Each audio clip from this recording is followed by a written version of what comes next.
এই নিউজিল্যান্ডের কাছে বাংলাদেশ হেরে গেল, ওয়ানডে ম্যাচে হেরে গেল, নিজেদের মাঠে হেরে গেল। দেখুন, ক্রিকেট খেলায় যে কোনো কিছু হতে পারে, এটা তো একটা আপ্তবাক্য, আমরা সেটা জানি। নিউজিল্যান্ডকে খাটো করে দেখার কোনো উপায় নেই এবং শিওরলি বাংলাদেশকেও বড় করে দেখার কোনো কারণ নেই। কিন্তু তারপরও ওয়ানডে ফরম্যাটে এই অনভিজ্ঞ নিউজিল্যান্ডের বিপক্ষে বাংলাদেশ ঘরের মাটিতে ওয়ানডে সিরিজের প্রথম ম্যাচটা এইভাবে হেরে যাবে ২৬ রানে, সেটা আসলে ভাবা যায়নি। সিরিজ শুরু হওয়ার আগের ওই ভিডিওটাতে আমি বলেছিলাম যে বাংলা ওয়াশের কম যে কোনো কিছুই এই সিরিজ থেকে হবে একটা হতাশার ব্যাপার। সেই হতাশা প্রথম ম্যাচেই আমাদেরকে উপহার দিয়ে দিলেন মেহেদী হাসান মিরাজের দল। বাংলাদেশ এই ম্যাচ হারার পরে বাংলা ওয়াশ তো দূরের কথা, এখন আমরা সিরিজ জিততে পারি কিনা, সিরিজ জিততে হলে পরের দুইটা ম্যাচ আমাদের জিততে হবে, ওই রকম একটা ভীষণ কঠিন জায়গাতে বাংলাদেশ এসে দাঁড়িয়েছে। এমন কি আসলে হবার কথা ছিল? যে নিউজিল্যান্ড দল বাংলাদেশ সফরে এসেছে তাদের দ্বিতীয় সারির দল নিয়ে, সার্টেনলি পিএসএল আইপিএল খেলার জন্য তারা প্রথম সারির প্রায় সব খেলোয়াড়কেই বাদ দিয়ে বাংলাদেশের এই ওডিআই সিরিজটা খেলতে এসেছে। লাস্ট যে ওয়ানডে ম্যাচ তারা খেলেছে এই বছর ভারতের বিপক্ষে জানুয়ারিতে, সেই ম্যাচে একাদশের ৮ জন ক্রিকেটার তাদের স্কোয়াডেই নেই। সেই দলটা বাংলাদেশকে হারিয়ে দিল। আমি আসলে এটা হজম করতে পারছি না। বাংলাদেশ ক্রিকেট টিম গত দুইটা সিরিজ আমরা জিতেছি, পাকিস্তানের বিপক্ষে, ওয়েস্ট ইন্ডিজের বিপক্ষে, এবং মনে হচ্ছিল যে আমরা এখন একটা উন্নতির গ্রাফের মধ্যে রয়েছে ওডিআই ফরম্যাটে। সেইখান থেকে এই পরাজয়টা আমার বুকে আসলে শেল হয়ে বিঁধল। আমি নিশ্চিত যে আমাদের অনেকেই এরকম রেজাল্টটা এক্সপেক্টই করতে পারিনি। ম্যাচটা বাংলাদেশ কোথায় হারলো, কিভাবে হারলো, টার্নিং পয়েন্ট কোনটা, সেটা নিয়েই তো আলোচনা। ভাই শোনেন, সারা জীবন দেখে এসেছি, পড়ে এসেছি, জেনে এসেছি এবং এত বছর ক্রিকেট খেলা দেখার সূত্রে সেটা তো জানি যে পার্টনারশিপই সবসময় ম্যাচ জেতায়। আজকে দেখলাম পার্টনারশিপ ম্যাচ হারিয়ে দিয়েছে। তাওহিদ হৃদয় ও আফিফ হোসেন ধ্রুবর যে পার্টনারশিপ, ৫২ রানের জুটি, কিন্তু সেই জুটিটা খেলতে তার যে ৭৯টা বল নিয়ে নিয়েছে, সেইটাই কি আসলে বাংলাদেশের জন্য এই পরাজয়ের বড় কারণ হয়ে গেল?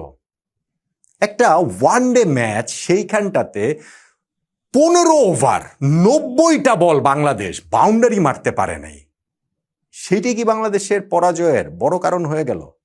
আফিফ হোসেন ধ্রুব তিনি ২৭ রান করার জন্য ৪৯টা বল খেললেন, ৫৫ স্ট্রাইক রেটে ব্যাটিং করেছেন এবং তার পুরো ইনিংসে ৪৯ বলের মধ্যে একটা বাউন্ডারিও নেই। বাংলাদেশ তারপরও এই ম্যাচটা যে হেরে গেল, ২৫০-র কম টার্গেট ছিল নিউজিল্যান্ডের বিপক্ষে, ২৪৮ টার্গেট ছিল, সেই টার্গেট আমরা অ্যাচিভ করতে পারিনি, বরং আমরা ২২১ রানে অল আউট হয়ে গিয়েছি। ব্যাটিং ছাড়া অন্য কোনো কিছুকে কি কাঠগড়ায় দাঁড় করানোর উপায় রয়েছে?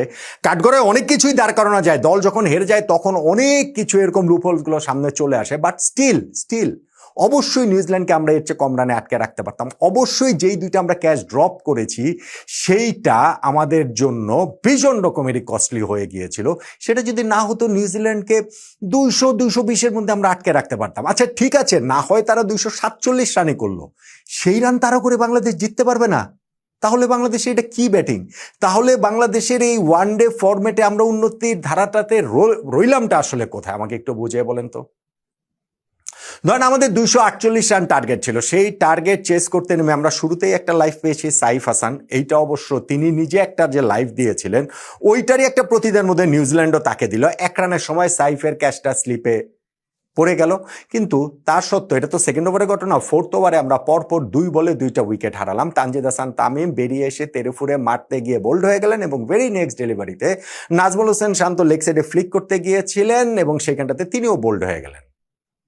তারপরে তো বাংলাদেশ একটা পার্টনারশিপ করেছিল, সাইফ হাসান এবং লিটন দাসের যেই ৯৩ রানের জুটি, সেই জুটিটাতে তো বাংলাদেশ জয়ের একটা কক্ষপথেই আমরা ছিলাম। হ্যাঁ, আমাদের রান রেটটা যে অনেক বেশি ছিল তা নয়, দেন এগেন আমাদের যে অনেক বেশি রান রেটের প্রয়োজন ছিল তাও তো নয়। ওয়ানডে ক্রিকেটে এখন ২৪৮ রানের টার্গেট কোনো টার্গেট? আমাকে বলেন তো দেখি ভাই।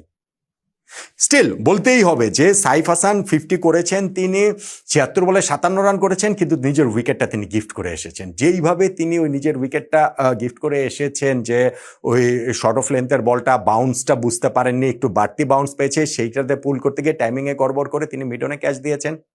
লিটন দাস তখনও ছিলেন এবং 50-র কাছাকাছি তিনি পৌঁছে গিয়েছিলেন। 46 রানের সময় একটা খুব ভালো ডেলিভারি অফ স্পিনারের কাছ থেকে তিনি ওইখানটাতে পেয়েছেন, ডিন ফক্সক্রফটের কাছ থেকে, এবং সেইটাতে তিনি বোল্ড হয়ে গেলেন।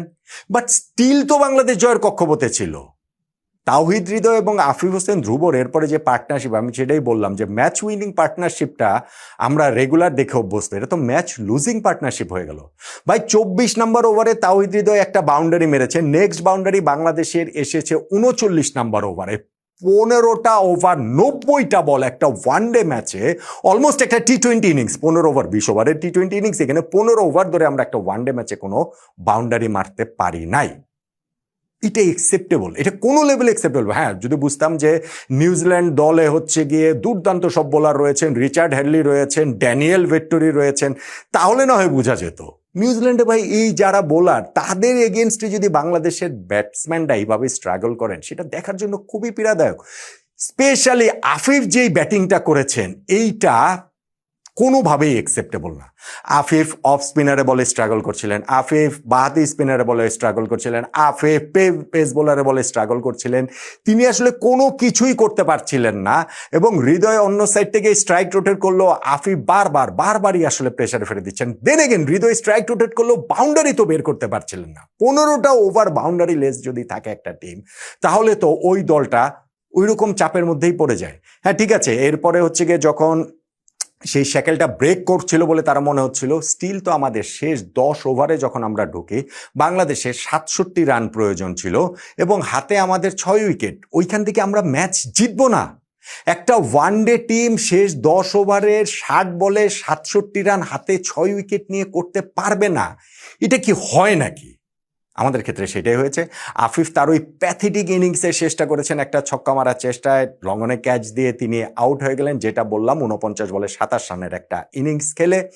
বাংলাদেশ ওই জায়গাটা থেকে তারপরে যে মেহেদী হাসান মিরাজ আসলেন, আমাদের ক্যাপ্টেন 7 নম্বর আসেন, তার উপরে অনেক রেসপন্সিবিলিটি ছিল। সেই রেসপন্সিবিলিটিটা তো তিনি তার ব্যাটিংয়ে দেখাতে পারলেন না, বরং নেক্সট ওভার একটা রিভার্সের মতো করার চেষ্টায় তিনি হচ্ছে গিয়ে পেছনে ক্যাচ দিলেন, দুর্দান্ত ক্যাচের শিকার হয়েছেন, তিনি আউট হয়ে গেলেন। এই জায়গাটা থেকে বাংলাদেশের ম্যাচ জেতা এবং হারাটা পুরোটাই তাওহিদ হৃদয়ের উপরে ছিল। কিন্তু তাওহিদ হৃদয়কে তো অন্য প্রান্ত থেকে সঙ্গটা দিতে হবে, সেই সঙ্গটা আসলে আমাদের কেউই দিতে পারেনি। ইনফ্যাক্ট যখন আমাদের শেষ 5 ওভারে 48 রান প্রয়োজন, 10 ওভারে 67 রান প্রয়োজন, 5 ওভারে 48 রান প্রয়োজন, তার মানে 41 থেকে 45, এই 5 ওভারে আমরা মাত্র 19 রান নিতে পেরেছি রে ভাই।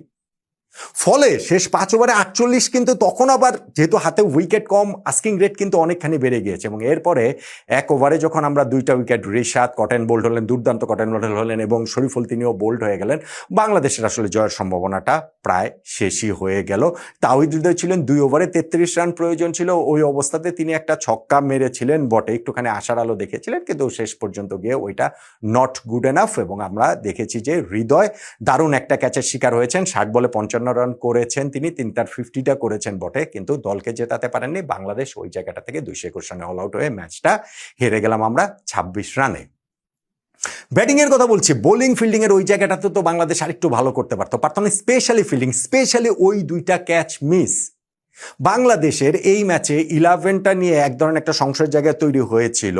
মুস্তাফিজুর রহমান একেবারে ওয়ার্ম আপের সময় লাস্ট মোমেন্টে গিয়ে তিনি আসলে একটু ওই হাঁটুতে ডিসকমফোর্ট ফিল করছিলেন, ফলে তিনি একাদশ থেকে নিজেকে, মানে তাকে আসলে সরিয়ে নেওয়া হয়, তিনি খেলার মতো অবস্থাতে ছিলেন না।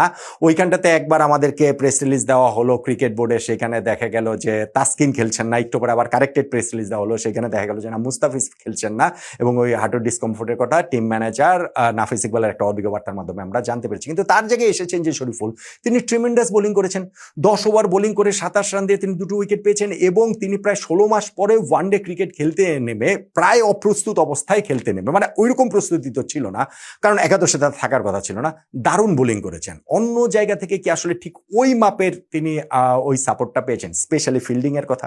ফার্স্ট উইকেটটা যখন নিক কেলির তিনি নিয়ে নিলেন, তারপরে সেকেন্ড উইকেটটাও পরের ওভারটাতে, মানে তারপরের ওভারটাতেই তিনি পেয়ে যেতে পারতেন। উইলিয়াং এর ক্যাচটা সেই জায়গাটাতে ছেড়েছেন সাইফ হাসান, তিনি তখন 1 রানে ছিলেন।